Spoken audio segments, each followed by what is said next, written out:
none of them thought heart attack either because I didn't have the warning signs. So you're bringing an important point, and I'm glad that you brought it because you are a good example of what I'm going to talk about. So there are certain diseases. There is actually one particular disease which is very important, and it covers the normal symptoms of a heart attack, and that's diabetes. You are now tuned in. You are now tuned in to Let's Talk About Healing on Hindsight Media Radio 103.5 FM. Now here's your host, Yvonne Pierre. Hello and welcome to Let's Talk About Healing, where I have conversations with guests about various topics on healing the mind, body, and spirit. Today, we will be talking about heart health with Dr. Bolad, a triple board certified cardiologist in both the United States and the United Kingdom with over 30 years of experience. His mission is to publicly spread up-to-date medical information that will impact your health and keep you informed about the latest developments in cardiology. I wanted to have this conversation because in February of 2017, I had a massive heart attack that led me to going into cardiogenicshock. My artery was clogged 90%. I was in a hospital in a total for 15 days, but of those 15 days, I was in ICU for 8 days. My lower lungs collapsed. I was coughing up blood. I couldn't stop throwing up. My liver and kidneys were enlarged. My blood pressure was slowly dropping. The lowest was 50/30. I received 4 different blood transfusions to stabilize me. My oxygen was very low. I instantly gained 40 pounds of water weight. I was on a machine that was keeping my heart beating because half of my heart stopped beating.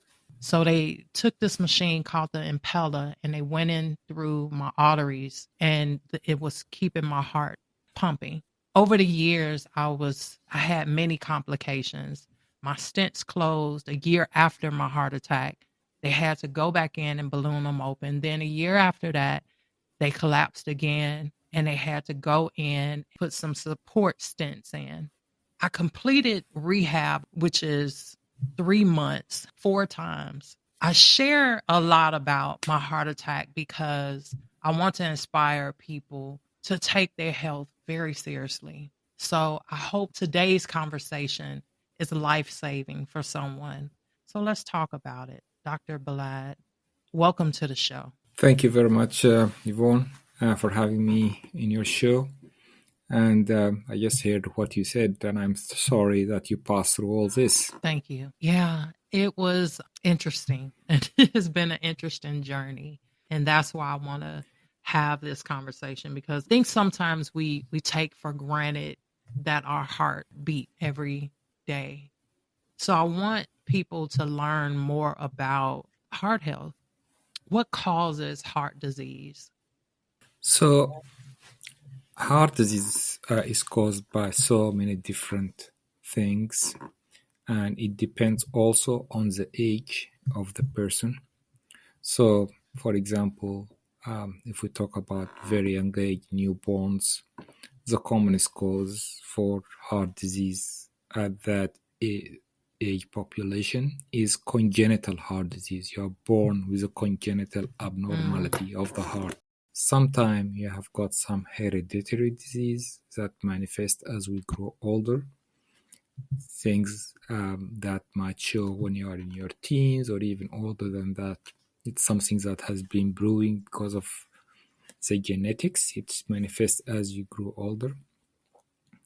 The common diseases we get as we get older is commonly related to coronary artery disease due to buildup of plaque in the walls, inside the walls of the arteries feeding the muscle of the heart, and that can block and give rise to a heart attack, just like what you mentioned. Other causes can be related to, for example, high blood pressure. There is also another subset of heart disease related to the electrical activity of the heart. Things like can cause irregularity of the heart beating, like atrial fibrillation, and sometimes more serious abnormalities, like what we call ventricular tachycardia or ventricular fibrillations. These can lead to cardiac arrest. So the causes of heart disease are quite variable and depends on the age of the person being affected. Sometimes there is more predisposition to certain particular type. I don't know your family history, Yvonne, but I don't know whether you have got a family history of coronary artery my disease. You do, grandmother okay. and my uncle both passed in 2010 from heart attacks. So this is actually a very common cause for development of coronary disease. We are born with it. We don't have a say about it. It's just the lottery of life. You are born with this predisposition. So if you have got this predisposition, then it's very likely that the individual will get that disease as they grow older. Other risk factors for coronary disease, in particular, as we're talking about it, is diabetes and high blood pressure, and also things that we inflict on ourselves like smoking.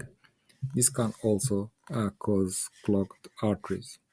So it's our age, our genetics and hereditary factors, and other factors that come into play. As I mentioned, diabetes, high blood pressure, smoking, etc. And I had probably all of them, or most of them. I didn't have high blood pressure, but heart disease does run in my family. Also diabetes. I'm type 2 diabetic. And then I was a smoker for 30 years, but I had quit smoking maybe 5 years, a few years before my heart attack. I had luckily quit smoking, and which the doctor told me if I wouldn't have quit, I probably wouldn't have survived it. But right before my heart attack, I was getting warning signs, and I was talking to my doctor. Before I get to that, you mentioned that sometimes you're born with it. So I wanted to ask before we move forward, is there a way, let's say I was born with it, is there a way that I could have known early on, like when I was younger, that this is something that was there? Or what is it, the habits that triggered it, plus, it being hereditary? So for individuals who have got a family history, we generally assume that they are predisposed to it. They are predisposed to it. But to go and investigate is not really going to change much, because at the end of the day, we are going to say that you have obviously to make sure that you eat healthy, you exercise, you don't smoke, control blood pressure. So all the risk factors that we can change and we can lessen, we always prescribe to our patients to say you have to do this. So irrespective of whatever is happening there, you need to abide by these healthy traits or healthy things to keep your heart going and to keep your arteries clean. So generally we don't go and look for it, because it won't change much from what we are going to advise about what you need to do. Now, if you get symptoms, early symptoms, we might take your symptoms much more seriously, even if they are subtle, compared to someone who doesn't have a family history of heart disease. For example, today if you tell me I'm just getting more short of breath, just like a simple thing, you having the history that you mentioned, I would take this more seriously and I will go ahead and investigate you. Whereas a person who doesn't have these risk factors, I would not go ahead immediately and investigate. I will look at other reasons. So you are in a group that we categorize as high risk, and therefore we pay much more attention to any symptoms that you Now, develop. I did have, for years before my heart attack, every time I went to the doctor, I would tell her that I was having chest pains, that I felt this tightness in my chest. And so she did take it serious. I had all kind of tests. I had an echo, I had a stress test, and everything came back clear. And they didn't see it. They didn't see that it was blocked. And what I learned later was that, she assumed I had anxiety or was having some type of issues with panic attacks or something like that, because everything kept coming back clear. And what I learned later, even because every time they test me, it was clear that even the EKGs, everything always looked like my heart is doing fine. So my cardiologist told me that I have what's called false positive or false negative. Yeah. False negative, probably. Yeah. So what are some of the warning signs of a heart attack? So just getting to your to your history, you have been investigated more than once. Did you have more than one exercise test or stress test, Yvonne? You did. Okay. So in generally now, with the history you have, after one stress test, if you still have the symptoms, we would not repeat the stress test again. We will go for more invasive tests like cardiac catheterization or CT coronary angiography, something much more, because the stress test is nothing more than a screening test. We cannot be taking everyone who complains of symptoms to the cardiac cath lab and stick catheters to their heart. Therefore, we have to find a way to select people whom we really think that they have got an issue going on.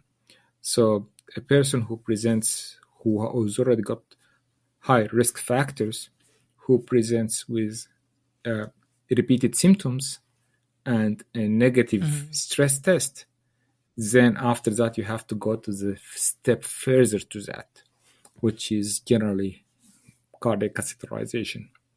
Now, that would need to be decided generally by a cardiologist rather than by a general practitioner. So that's one thing I would say, that I don't repeat stress tests one after the other, especially in high-risk people. The one step that wasn't taken when I was complaining of tightness in my chest, and I wasn't sent to cardiology for further examination. Right. At that stage, generally, I'm not sure about the condition and what your primary care thought at that time, specifically taking everything into consideration. But at that step, then you should refer to a cardiologist, because the cardiologist is the one who has to make the decision to proceed further with further testing and investigations. Now, this is an important thing just for the listeners here. When you have got symptoms and the initial tests did not reveal much, discuss with your doctor whether you would benefit from referral to a specialist. So if you're complaining of heart symptoms, discuss with your cardiologist, with your general practitioner, primary care physician, whether you would benefit from a specialist referral to a cardiologist. There is absolutely nothing wrong with that. That's the patient talking to their primary care physician about that. Some people think they shouldn't overstep or they shouldn't ask for that. But on the contrary, you know your body best. When you start getting symptoms that are not usual for you, and you think that this is definitely unusual for you, then try to be open with your primary care physician and discuss other options and other avenues to get this investigated further. Very important. Very important. Yeah. And right before my heart attack, one of the, they often say the warning sign is that your arm will feel numb and that you'll have this chest pain. And because I'm diabetic and other factors, my signs were totally different. So I just kept feeling like I was going to pass out. And I started to get extremely weak to the point where I couldn't walk. My husband was just getting off work and he saw me, the way I was laying on the bed, and he could tell something was wrong. But I'm thinking it's my diabetes. I'm thinking, my sugar is either too high or too low. And that's what was making me weak. A heart attack didn't even cross my mind, nor did it cross firemen when they came, because he called 911. None of them thought heart attack either, because I didn't have the warning signs. So you're bringing an important point, and I'm glad that you brought it, because you are a good example of what I'm going to talk about. So there are certain diseases. There is actually one particular disease which is very important, and it covers the normal symptoms of a heart attack, and that's diabetes. And why does diabetes do so? Diabetes, just as you all know, some people get some numbness in their feet and in their arms, etc. And that's because it affects the nerves, right? It affects the distal end of the nerve. Now, the same process is also happening in the nerves around your heart. So the nerves around our heart is not conducting as well. They are diseased. And therefore, when you get the heart attack, the normal feeling of the severe chest pain that normal people without diabetes experience, diabetics don't experience that generally because of involvement of the nerves around their heart. So their symptoms are not typical. So although you might have other symptoms, not feeling well, dizzy, sweaty, etc., you don't have the chest pain that general people complain of, the heaviness, the severe pain in the chest because of diabetes. That's one thing. Also, in addition, Yvonne, the presentation of heart attacks in women is a bit different from men. Some people feel it just like the normal heaviness and chest pain. Women in general are known to present with atypical symptoms in the form of they might just complain of dizziness, they complain of nausea, they might start throwing up, feeling faint. These are all well-recognized symptoms in women compared to men. And that's just unfortunate because they are not typical symptoms. Therefore, it makes it difficult to diagnose a heart attack, which also means that would make treatment delayed because you are investigating other causes and you are not really hitting or knowing exactly that this is a heart attack. And in a heart attack, every minute counts. Why? Because the flow to the muscle of the heart is blocked or reduced, and therefore every minute passes that you haven't opened that artery, you are causing damage to the muscle of the heart. And if this damage is not, or if this blockage is not relieved and opened within like 2 to 3 hours, then the muscle dies and nothing can bring it back after that. It's that muscle. So it's unfortunate that women present with atypical symptoms because that can lead to the delay. And that also explains the fact that women who get a heart attack do much worse than men. The statistics saying that compared to men at taking a certain age, women who get a heart attack generally do worse than men regarding mortality and regarding heart failure, etc. And why is that? Because one of the reasons is their delayed presentation and treatment because of the atypical symptoms. Now, there are other reasons as well regarding medication, etc. But this is one of the main reasons that by the time they present, generally, some time has passed and more damage has occurred before they have had the help to open the blocked artery. Yeah, so this is just, I think, what you just stated is actually a good example to the audience that heart attacks does not need to have the classical symptoms.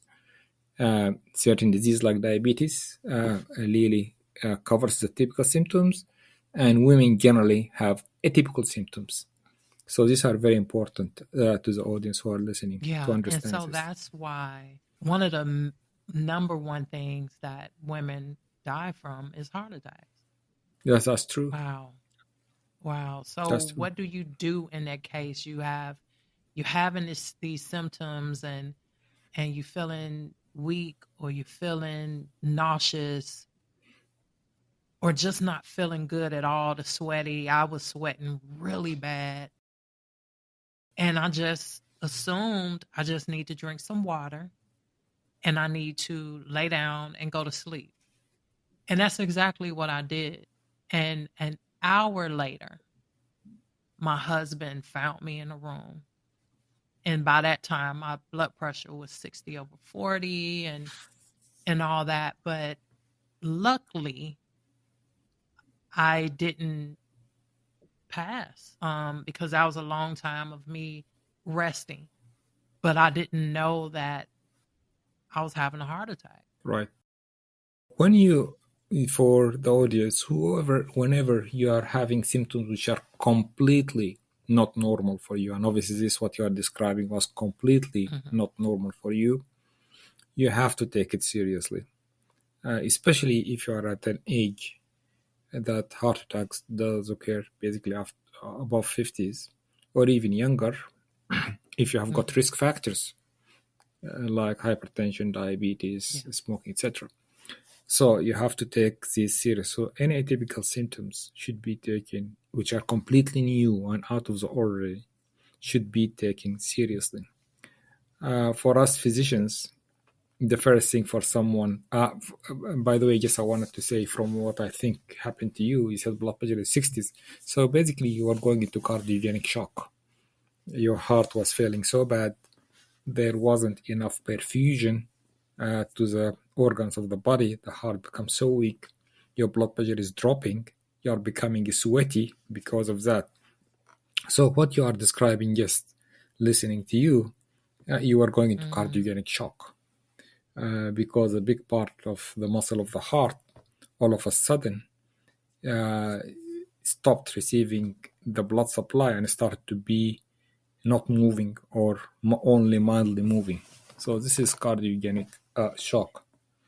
So this is important to recognize that symptoms like that should be taken very seriously and should be very quickly investigated because, as I said earlier, we call it like time is muscle in a heart attack, meaning that every minute that passes, you are losing muscle, and that's not a good sign.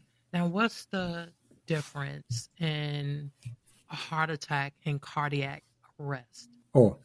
So heart attack is when there is commonly an acute heart attack. There are different types of heart attack, but we're talking about the acute heart attack, what we call the type 1 heart attack or the ST elevation myocardial infarction heart attack, is when the blood supply to the muscle of the heart is acutely blocked, and therefore part of the muscle of the heart, the size of which is determined by the size of the artery which is blocked, does not receive enough blood supply and starts to slow down and starts to get affected and damaged.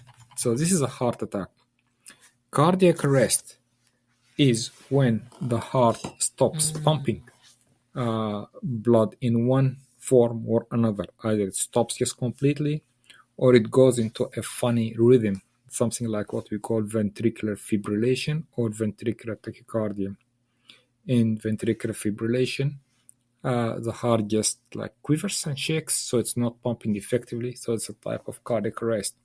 And this is the commonest cause for people who have a heart attack, that they go then subsequently, secondary to the heart attack, they go into cardiac arrest because the heart starts beating in a funny way, which is not pumping blood to the organs, and then it's cardiac arrest.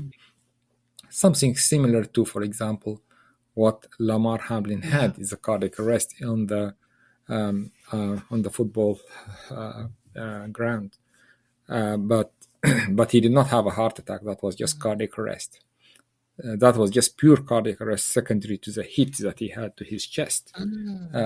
But this cardiac arrest can also happen secondary to a heart attack.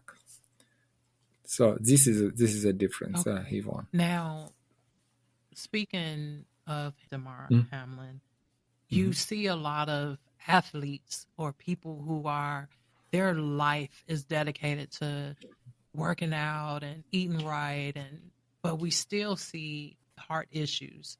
So what factors are causing someone healthy to still go into cardiac arrest or have a heart attack? So there are different reasons for this. If we are talking about like athletes like Damar Hamlin, he did not have any cardiac disease at all.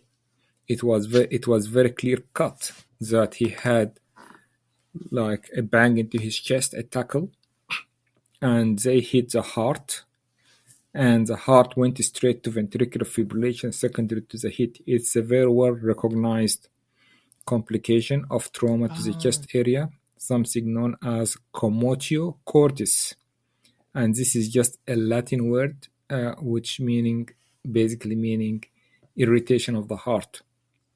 It happened. We have seen it in that example. It was on the football pitch with like a tackle to his chest. It hit his heart at a particular time of the cardiac cycle, and the heart went into ventricular fibrillation, which is a type of cardiac arrest.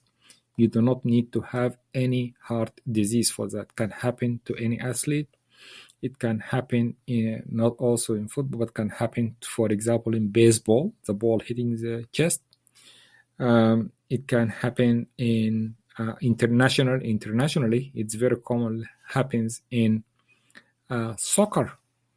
When the soccer ball hits the chest, this we have seen athletes, and it's well recognized that athletes just collapse. It can happen in rugby.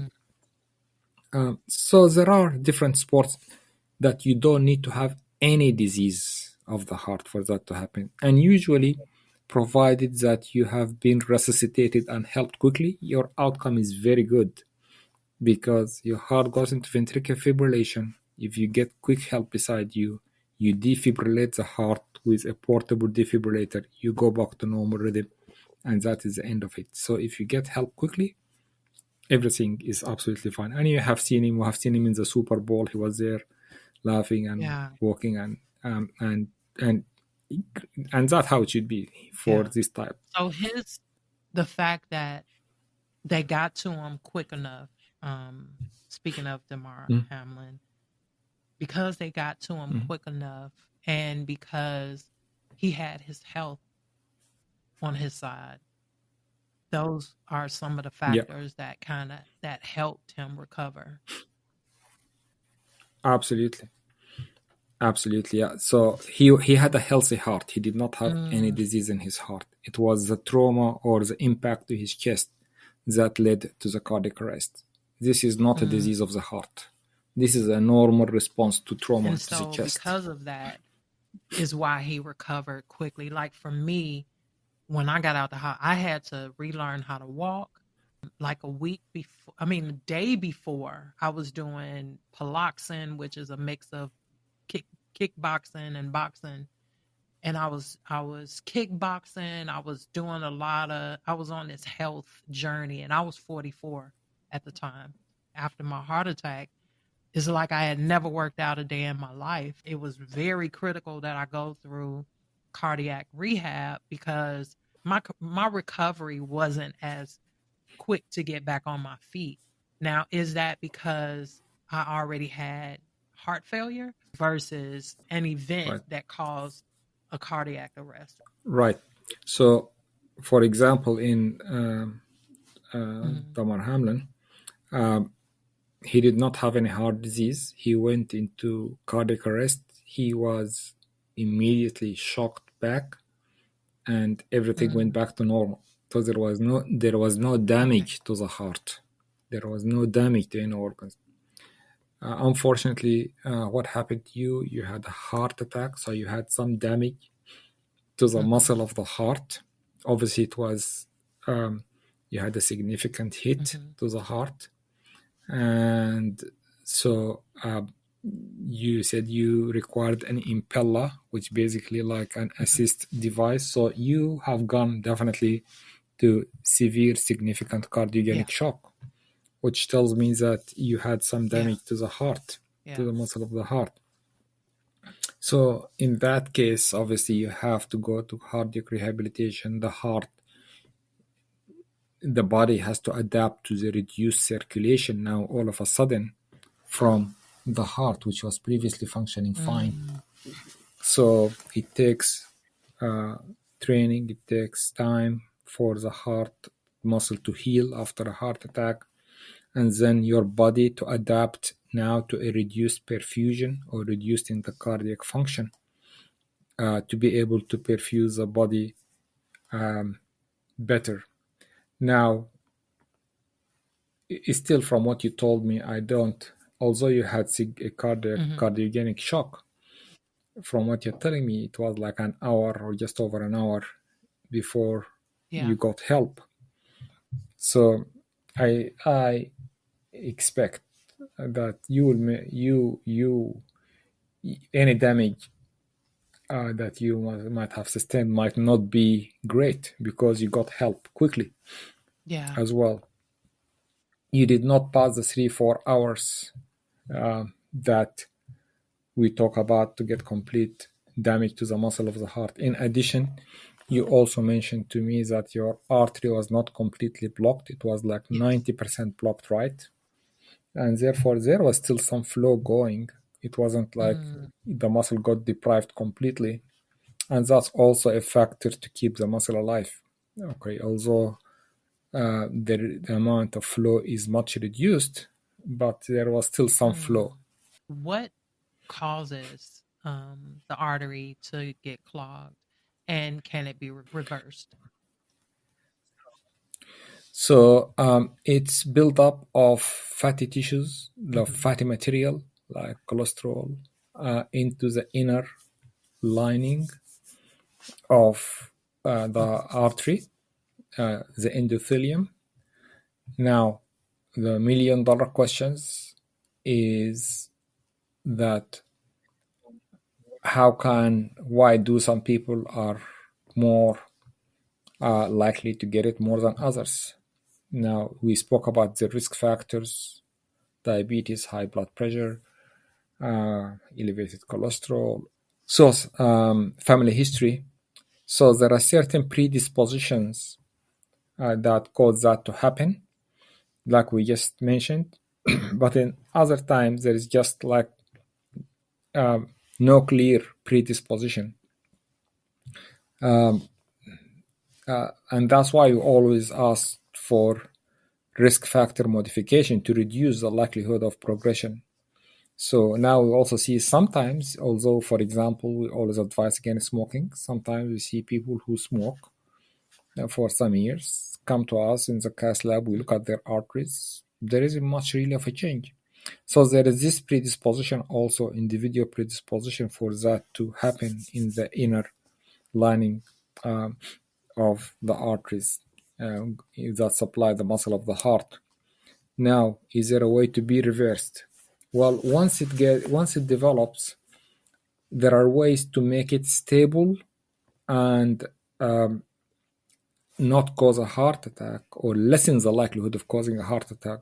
So what happens in a heart attack is that these plaques or fatty materials that we just spoke about, they reach a size and they just crack. Okay, they just literally pop. Once they pop, it's like an injury to that plaque. And just like when you have an injury, for example, in your skin, blood clots, right? And form a clot in order to prevent further bleeding. The same thing happens in the heart. So once that plaque pops, because it has reached a certain size and it pops, then clot forms to heal that broken part. And when that happens, that clot that forms, unfortunately, also blocks blood flow in the artery and to the muscle of the heart. So you end up by popping that plaque or fatty material, clot forms, and the clot is what prevents the blood to flow in that artery to the muscle of the heart.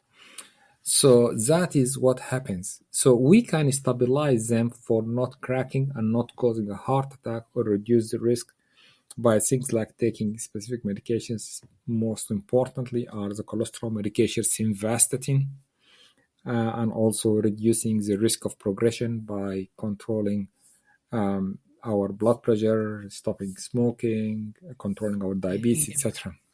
But once it gets what forms, we can stabilize it and lessen the progression rather than removing it.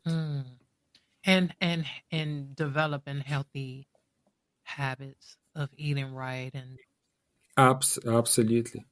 Healthy heart habits.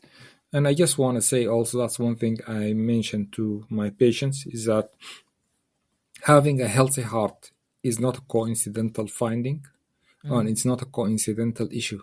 You have really to work on that. It's a part-time job. Like, you have to watch what you are eating. You have to lead a healthy lifestyle, exercise regularly, avoid the risk factors, etc., etc. So having a healthy heart and a healthy body is not something that will just develop just by chance or coincidentally. It's something really you have to work on. And I keep telling my patients, it's just like having a part-time job. And I keep telling them that look at your body and your heart just like your car. If you want to keep that car going and that engine running, you need to service it regularly. You need to change the oil. You need to drive this car carefully, not to bang it or damage it. Otherwise, it will not last you for long. If you want that car to last you for long and the engine to last you for long, you need to look after that car. It does not happen that the car is going to last you for 20 years or 30 years just by coincidence. The same thing for your body. You have really to work on your body and your heart by following a heart healthy lifestyle, and that is what is important on the long term. And well, I have a 21-year-old that has Down syndrome. When he was born, they saw that something was going on with his heart, but luckily the valve grew and he didn't have to have any heart surgery or anything like that. However, communities like the Down syndrome community, where it's common to have heart disease, why is that?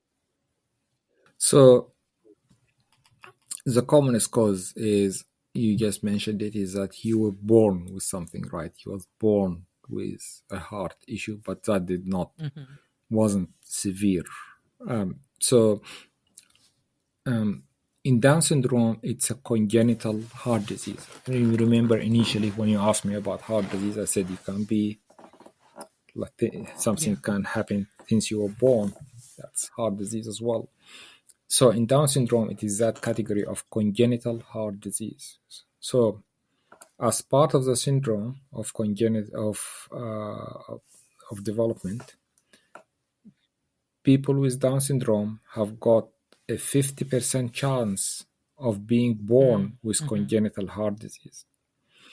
That's compared to the general population, that the risk of you being born with a congenital heart abnormality or disease is less than 1%. So in the general population, if 100 kids were born, it's possible that you might find one of them have got an issue with the heart. Compare that to Down syndrome. If 100 were born, 50% of them, 50 of them are going to have heart disease.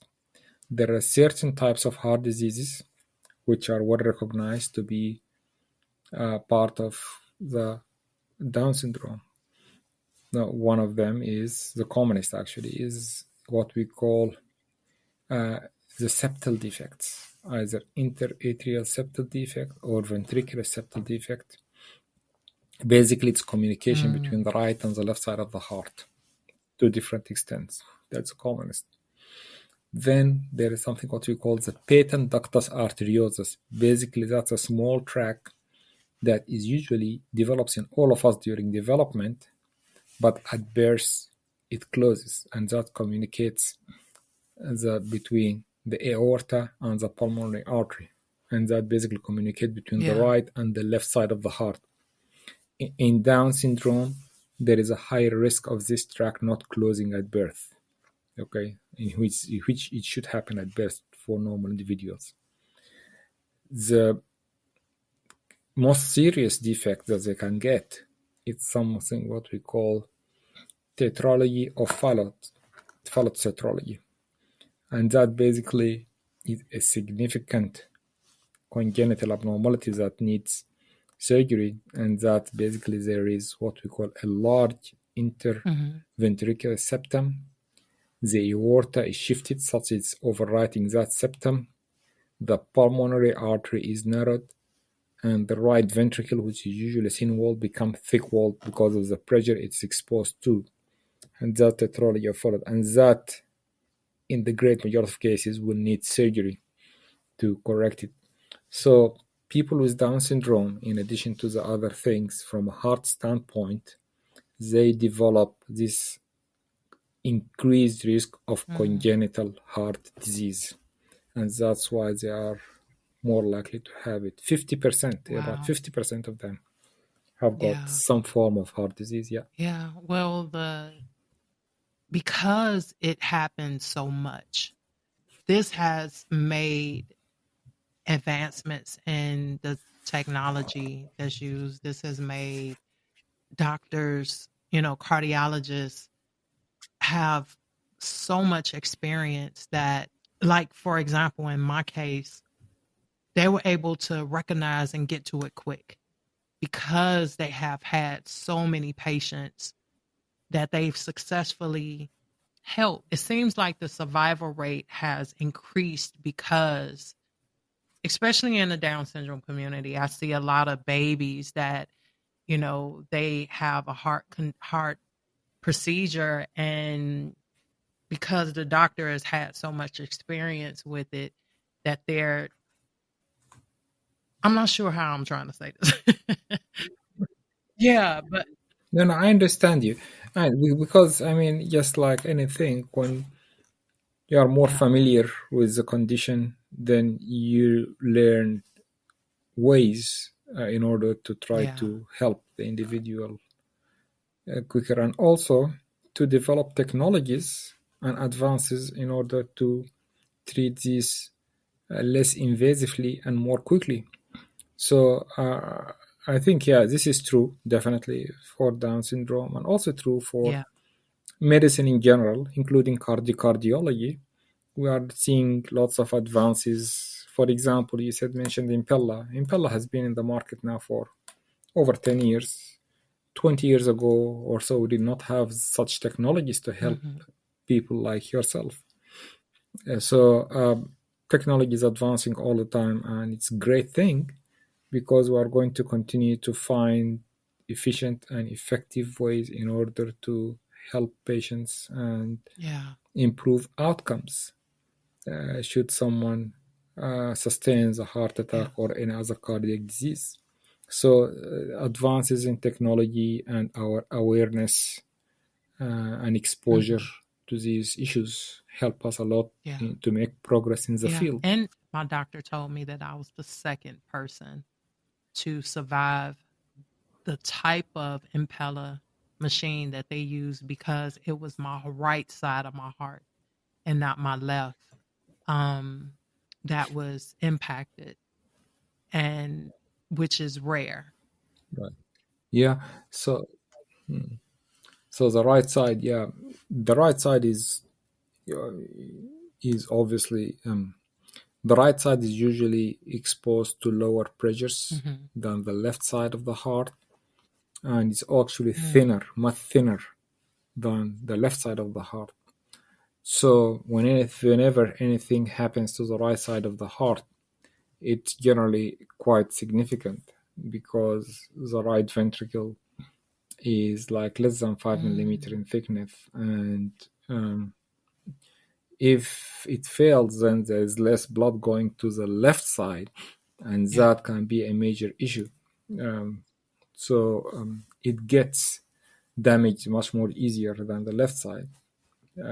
So whereas the left side is the main pumping chamber of the heart, the left ventricle there, the right side helps move blood to it, and if it gets affected, then the outcome can be equally as poor if we don't get quick help, because it's like a thin-walled structure. It doesn't have much of a reserve before it can give rise to significant issues. Yeah, and so right now I have heart failure because my center wall is hardening, and I do have smaller vessels that are blocked that they're not going to do anything to, because I guess the damage that they can cause even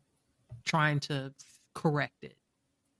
So the doctor told me that the cardiologist, when I was in the hospital, because I kept complaining of chest pain, and they were like, well, you're not having a heart attack. And come to find out, the discomfort in my chest was coming from the hardening and the blockage that's there, that they're not going to, that's going to continue to progress. And they said there's nothing they can do about it. So in my case, is that true? And can it be reversed? Yeah, it is true. When the vessels are so small or so diffusely diseased, we can do more damage than good by trying to opening these arteries, because they're so small. We don't have like micro structures to go and open them, because look at it like a tree, Yvonne. You have got the trunk, and then you have got the big branches. And then when you go further up the tree, you find that the branches become smaller and smaller, right? So the smaller arteries or branches that you have are further down the floor, or further or up on the tree, if I am just making a comparison. So because they're so small, they are less likely to they will give you symptoms, but they are less likely to give you a big heart attack or a heart attack, because they are small. They are a nuisance. So yes, we do see that sometimes when the arteries are small, they can give rise to symptoms, but unfortunately, the only way we can help individuals is by giving them correct medications and making sure that we reduce the risk factors, because we don't have the technology to open these arteries safely, because they are so small, and we can really mess it up and make a bad situation worse when the arteries are so small and when the disease is diffuse. So yeah, this And is the this is plaque this is that's true. built in the center of my heart, they said there's no way to reverse that either. But he did tell me that my lifestyle can either shorten or prolong my life. He said that if, for example, if I wasn't on the path that I'm on of eating right, I'm vegetarian, I eat mostly fruit and vegetables, raw fruit and vegetables, and I work out, and I have my moments of eating bad, but for the most Yeah, part, of course, all I of eat us. right and I exercise. But he told me that if I was to continue to smoke, if I wouldn't have quit smoking and I continued on the path that I was on, he said I would give you maybe 2 years to live. He said, but if I continue to take good care of myself and exercise and eat right, and like you said, minimize the risk factors, that I can live another 10, 20 years. This is correct. Health lifestyle and lifestyle modification are hugely important in maintaining the heart health and maintaining the general health of every individual. Very important to eat right. Obviously, you mentioned the right things to eat, and eat as close as possible to something like the Mediterranean diet, which is more like vegetables and less red meat, more white meat, etc. You start smoking, control diabetes. If you have got high blood pressure, control blood pressure.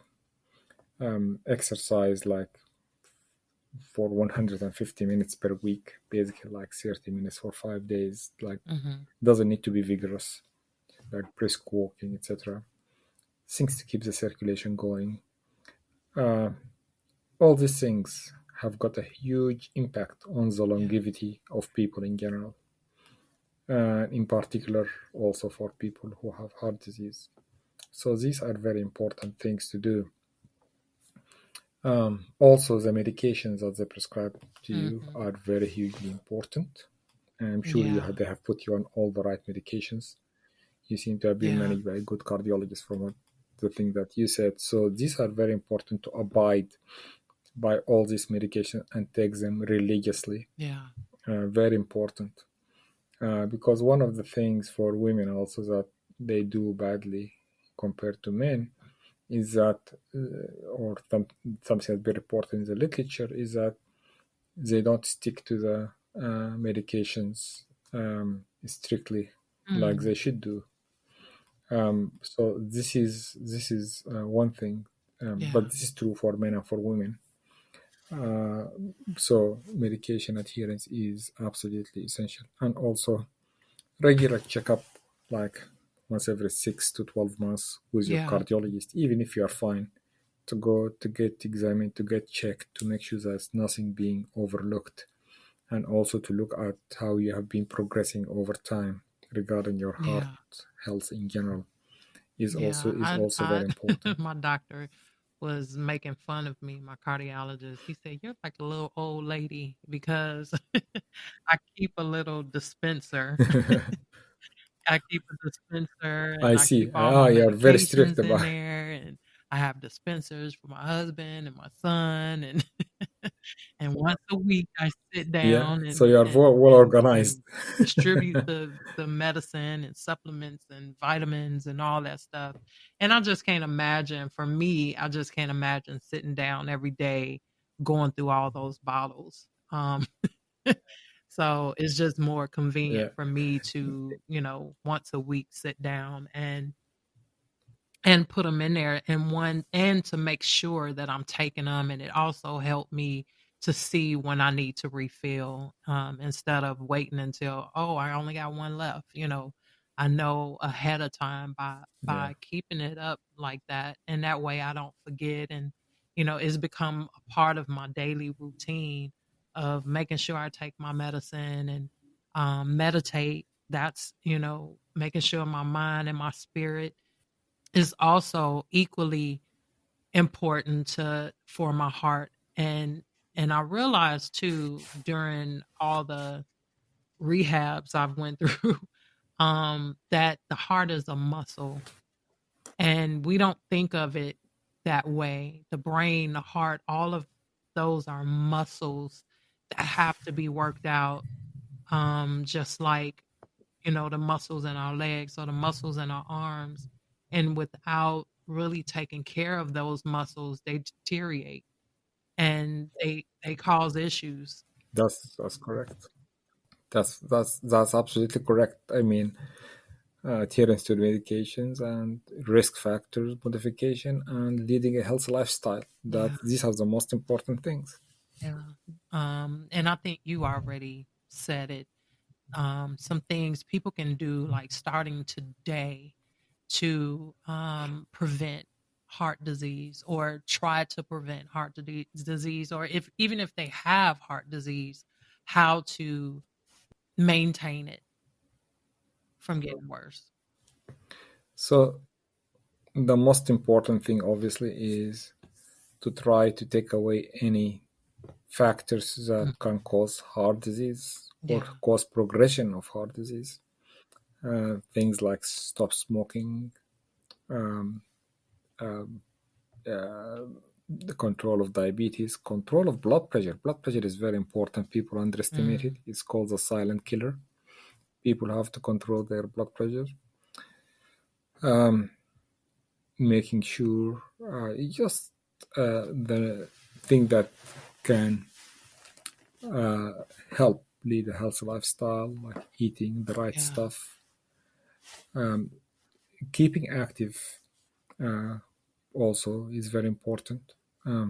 Regular walks or regular brisk walking or exercise for 150 minutes per week is also recommended. If you have got heart disease, make sure the medications are taken on time. And these are the most important things in order to reduce or prevent progression. Now, we hope that by doing these things, we can prevent heart disease. But as we mentioned early in this talk here, is that sometimes we have got genetic predisposition, which makes it even more important to abide by the things that we have just mentioned in order to prevent heart disease from settling in our hearts. So these are important things that we need to actively focus on. And as I said, these things don't happen just by coincidence. It needs hard work. And looking after your heart is a part-time job. It truly is a part-time job to get these things in order. Thank you for that. One of the things I wanted to point out, you were talking about blood pressure. With me, because of the cardiogenicshock, I have low blood pressure. Like my average top number is in the 80s or 90s. And I'm not symptomatic most of the time, but I have had episodes where I will drop.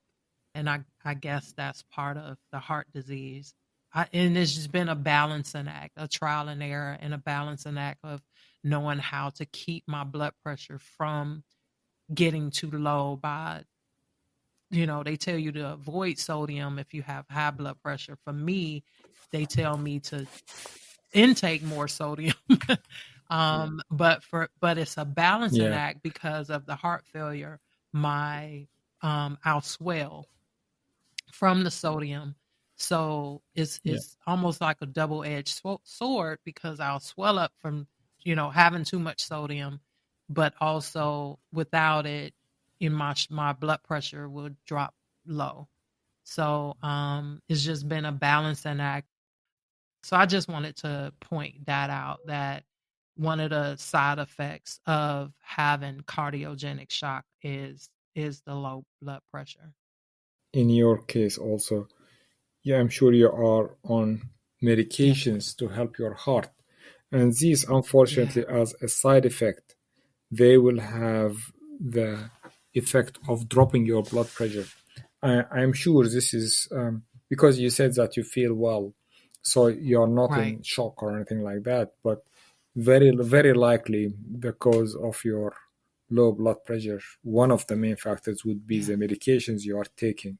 But these medications are important for you to take, and that's why we don't take you off it. We try to balance it, as you mentioned. It's a balancing act, which is completely true. So this is one thing that I would say, that these medications are important, and although they are causing low blood pressure, as long as you are tolerating it, they are not causing symptoms, we will still continue on these medications. Yeah. Well, this has been very enlightening and a very necessary conversation. Before we go, where can people get in touch with you? Well, I am happy for anyone to get in touch with me and ask me any question anytime. I have got my website that people write to me almost daily from all over the world. My website is doctorbolad.com, the full word doctor, and then BOLAD doctorbolad.org. And there is a button there, say ask a question. And you can ask a question, and I'll generally reply within 24 hours to these questions. I answer people from all over the world. Keep asking me questions, and I make a strong effort to allocate time every day to answer these questions. So if anyone is interested, you want to ask a question that hasn't been asked or hasn't been discussed during this conversation here, then visit doctorbolad.org. Yeah. And also have got lots of educational videos in YouTube. I try to publish regularly, and I sometimes do live webinars and live question and answer sessions. As a matter of fact, I've got one coming up fairly soon, which people just log in and ask me questions, and I answer them in a live fashion, because it's interactive. They can ask question, I can reply, and if I've got more question, I can ask. So this can be found on my YouTube channel, which is Dr. Bolad Cardiology in YouTube. You will find lots of education stuff, and my live sessions are posted there as well. So these are ways for people to get in touch with me. My website and my YouTube I saw a wealth of videos and information on your YouTube, Dr. Bolad. Did I say it right? Yeah, absolutely. Dr. Bolad, thank you so much for sharing this information with us and helping us keep our heart beating. And I want to, encourage the listeners to make sure that don't wait until you have a cardiac issue, but to live a healthy lifestyle, as you mentioned, before it even get to that. Because this journey, I know I make it look easy, but it's not. It's challenging. And it's not just challenging physically, it's also challenging spiritually and emotionally and mentally. So I really encourage people to check out your information and to learn more about how to stay healthy while you still can, and not wait until, they say your health is your wealth. And that's so true. I don't care how much you have in your account or how much, how much actual wealth you have is nothing if your heart is failing or if you have health issues. So thank you so much for joining us, Dr. Bolad. Well, thank you very much for having me, Yvonne, here, and I am happy to help anytime any of your listeners or viewers.